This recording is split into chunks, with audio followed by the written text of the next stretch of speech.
Good morning everyone.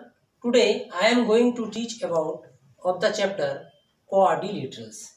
Quadrilaterals में हमने आपको पढ़ाया था कि क्वाड्रिलेटरल के 4 एंगल्स का सम 360 डिग्री होता है। ये क्वाड्रिलेटरल बना है ए बी सी डी। इसके चारों एंगल्स का sum angle a plus angle b plus angle c plus angle d equal to 360 degree. आज हम एक्सरसाइज 8.1 के क्वेश्चंस को सॉल्व करेंगे। क्वेश्चन नंबर 1 है।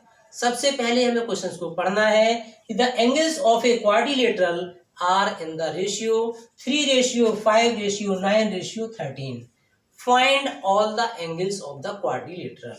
इसे सॉल्व करने के लिए सॉल्यूशन जो होगा, let angle a equal 3x, angle b equal to 5x, angle c equal 9x, angle d equal 13x।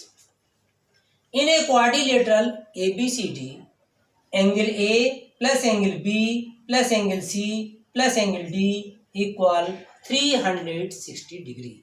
अब जो हमने ये वैल्यू लेट की हुई है, इन्हें हमें angle A, angle B, angle C, angle D के प्लेसेस पर पुट करना है। तो एंगल A है इक्वल टू 3x है, तो यहाँ पर एंगल A के प्लेसेस पर आपको 3x लिखना है, B के प्लेसेस पर 5x प्लस C के प्लेसेस पर 9x प्लस D के प्लेसेस पर 13x इक्वल टू 360 डिग्री। अब ये सभी आपके लाइक टर्म हैं। इन सबको प्लस करने के बाद ये आता है 30x equal to 360 degree. x की वैल्यू फाइंड आउट करेंगे तो 30 का इसके ब्लू में डिवाइड करेंगे, तो 0 से 0 कैंसिल हो गया, 3 से डिवाइड करेंगे, x इक्वल टू 12 आया। इसके बाद में x इक्वल टू 12 सॉल्व करने के बाद एंगल A की वैल्यू निकालेंगे, angle A equal to 3x। इसमें x की वैल्यू पुट करेंगे, इक्वल 3 इंटू 12 इक्वल 36 डिग्री।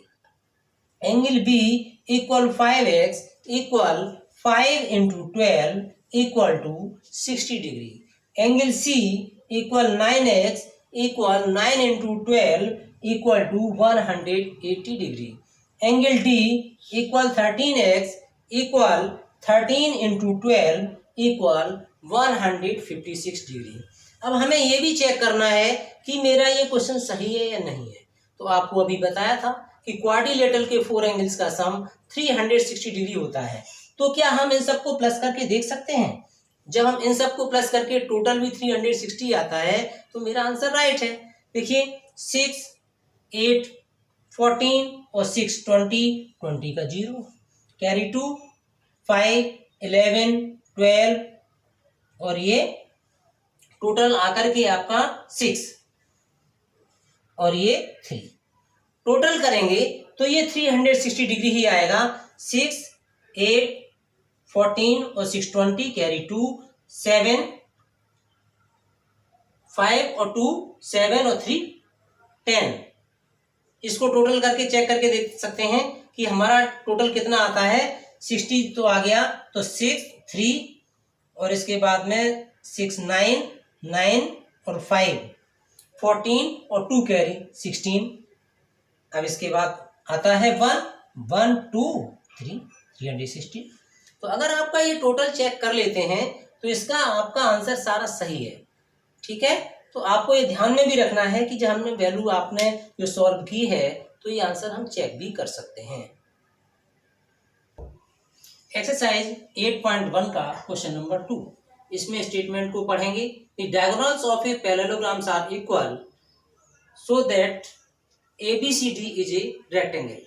तो यहाँ पर आपको हमने ये ABCD एक पैरेललोग्राम बनाया है, तो गिवन में आप लिखेंगे ABCD is a parallelogram and diagonal AC equal to BD।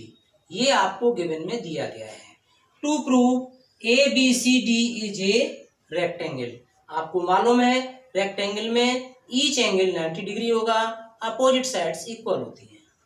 Proof in triangle DAB and triangle ABC। DAB देखिए ट्रायंगल आपका ये है, DAB ये ट्रायंगल इतना ये और ABC का मीन्स हो गया ये ट्रायंगल,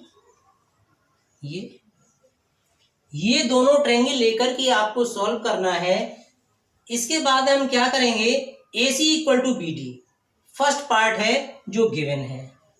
सेकंड पार्ट क्या है कि AB साइड जो है ट्रायंगल DAB में है एंड ट्रायंगल ABC में AB, तो ये कॉमन है, कॉमन नोट कर लिया। Third point AD equal to BC, आपने पढ़ा है कि opposite sides of a parallelogram are equal, तो ये आपकी अपोजिट साइड से और गिवन में पैरेललोग्राम दिया हुआ है, इसलिए AD equal to BC। Triangle DAB congruent triangle ABC by SS congruence.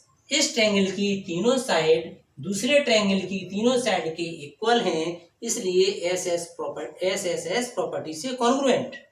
इसके बाद एंगल DAB, ये angle DAB equal to angle ABC equal to CPCT, यहाँ पर आपने लिख लिया बाई CPCT। अब कॉन्ग्रुएंट करने के बाद हमें प्रूव ये करना है कि इसमें जो पैरेललोग्राम ये बना है इसका ईच एंगल 90 डिग्री होगा। इसे प्रूव करने के लिए आपने पढ़ा है चैप्टर 6 में, क्या पढ़ा है कि इसमें से AD पैरेलल BC और AB इज ए ट्रांसवर्सल, तो ट्रांसवर्सल लाइन जो होगी तो इसमें angle A plus angle B इन दोनों का सम 180 डिग्री होता है। रीजन को interior angle and so AD parallel BC and AB is a transversal, therefore angle A plus angle B equal to 180 degree. Angle A plus B के places पर भी angle A, reason आपने अभी भी prove किया है कि angle A equal to angle B by CPCT, तो यहाँ पर ब्रैकेट में लिख सकते हैं कि angle A equal to angle B, इसलिए यहाँ पर B के प्लेसेस पर एंगल A लिख दिया है, तो ये angle A plus angle A two angle A equal to 180 degree. Angle A की वैल्यू निकालेंगे 2 से डिवाइड होगा, तो angle A equal to 90 degree. अब angle A equal to angle C 90 degree. अभी आपको थ्योरम्स पढ़ाई थी कि जब पैरेललोग्राम से उसके अपोजिट एंगल्स इक्वल होते हैं, तो यहाँ पर एंगल A कितने डिग्री का है 90 का, तो ये एंगल C भी 90 डिग्री का होगा। Angle of a parallelograms are equal. Same angle B 90 का, तो ये एंगल D भी 90 डिग्री का हो जाएगा, तो angle B equal to angle D। तो इसमें से जो पैरेललोग्राम था इसके चारों एंगल्स 90 डिग्री के हो गए, इसलिए ABCD is a rectangle, therefore ABCD is a rectangle, hence proved. आपको ये सभी को पहले हमें थ्योरम्स की सारी प्रॉपर्टी याद होनी चाहिए, उसके बाद इन क्वेश्चंस को हमें सॉल्व करना आना चाहिए। तो सभी स्टूडेंट्स अपनी कॉपी पर ये सॉल्व करेंगे। Thank you so much.